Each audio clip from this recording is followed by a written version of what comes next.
मोरी बीरारी ये गहने गोर मुजरा करती आवे गहने गोर झाला देती आवे गहने गोर रे रवि प्रकाश जीरा विकलाल जीरी है गहने गोर ओम प्रकाश जीरा मनुलाल नवीन लाल निखिल लाल जीरी गहने गोर झाला देती आवे गहने गोर मुजरा करती आवे गहने गोर देखो मोरी सैयारी गहने गोर देखो मोरी बीरारी गहने गोर मुजरा करती आवे गहने गोर झाला देती आवे गहने गोर अरे देखो मोरी सयोरी गहने गोर मोनू लाल जीरा देवस लाल जीरी गहने गोर विकी लाल जीरा किन्नू लाल गिगारा जेरी गहने गोर देखो मोरी बीरारी गहने गोर देखो मोरी बीरारी गहने गोर झाला देती आवे गहने गोर मुजरा करती आवे गहने गोर देखो मोरी सयूरी गहने गोर झाला देती आवे गहने गोर प्याला पीती आवे है गहने गोर मुजरा करती आवे है गहने गोर मुजरा करती आवे गहने गोर गणगौर को गीत बढ़िया।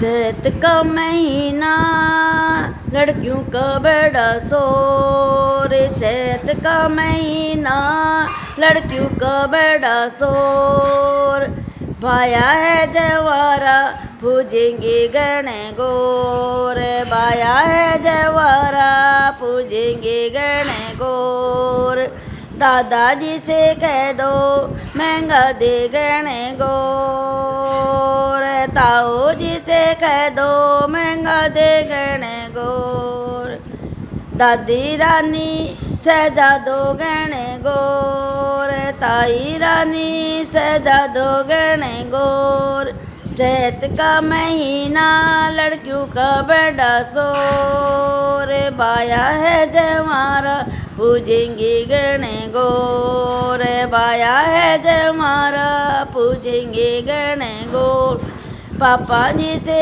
कह दो महंगा दे गहने गोर चाचा जी से कह दो महंगा दे गहने गोर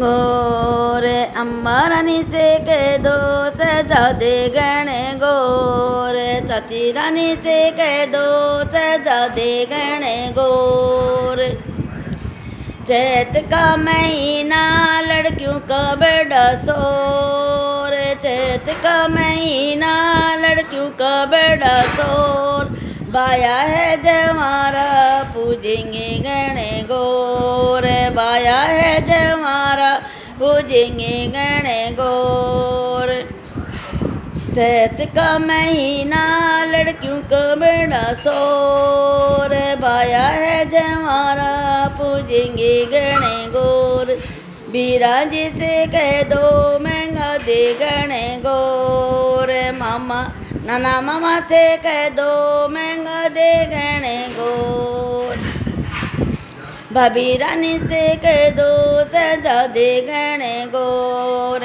नानी मम्मी से कह दो सजा दे गहने गोर चैत का महीना बाया है चैत का महीना लड़कियों का बड़ा शोर, बाया है जवारा पूजेंगे गणे गौर, बाया है जवारा पूजेंगे गणे गौर।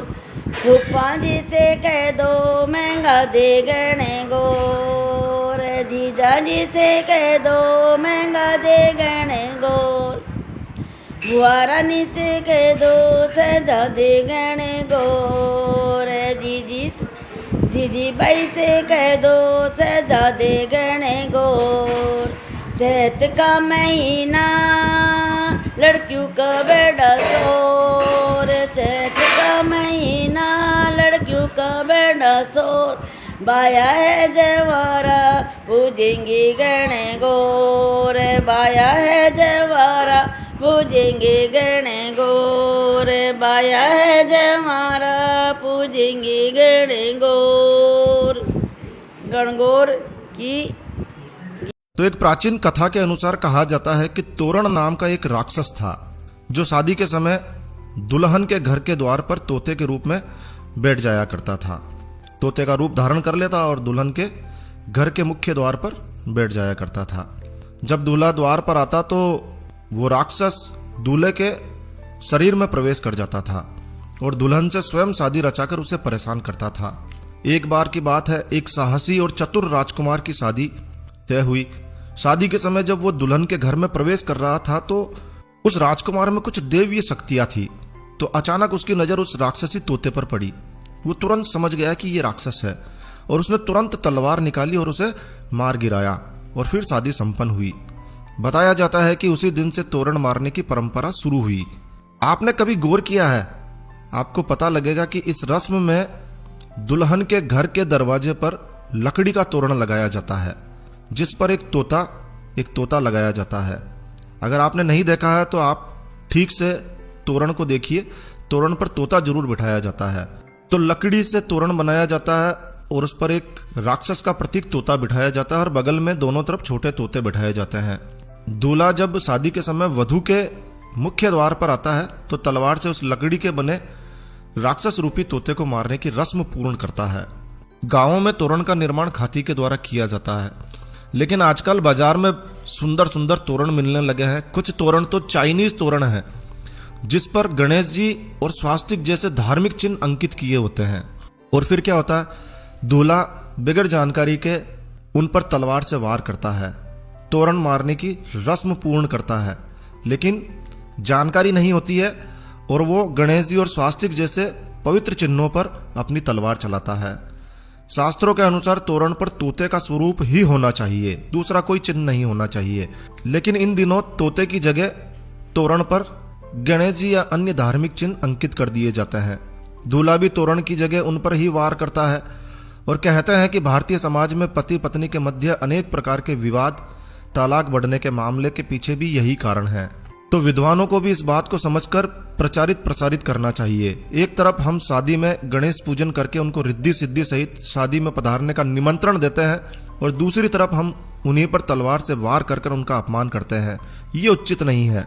तोरण की इस रस्म का ध्यान रखकर परंपरागत तोरण को ही लगाया जाना चाहिए, लेकिन जानकारी के अभाव में लोग जानते ही नहीं है, क्या करें। जानकारी के अभाव में जो तोरण बाजार में मिल जाता है वही ले आते हैं। तो इस बात का विशेष रूप से ध्यान रखें कि इस बार जब भी किसी की शादी हो और यदि आपकी नज़र इस प्रकार के तोरण पर पड़े तो उसे समझाइए और हो सके तो इस वीडियो को अधिक से अधिक शेयर कीजिए। यदि आप हिंदू हैं, हिंदू धर्म को, हिंदू परंपराओं को जिंदा रखना चाहते हैं तो इस वीडियो को जरूर से शेयर कीजिए। दोस्तों, हम इस वीडियो के माध्यम से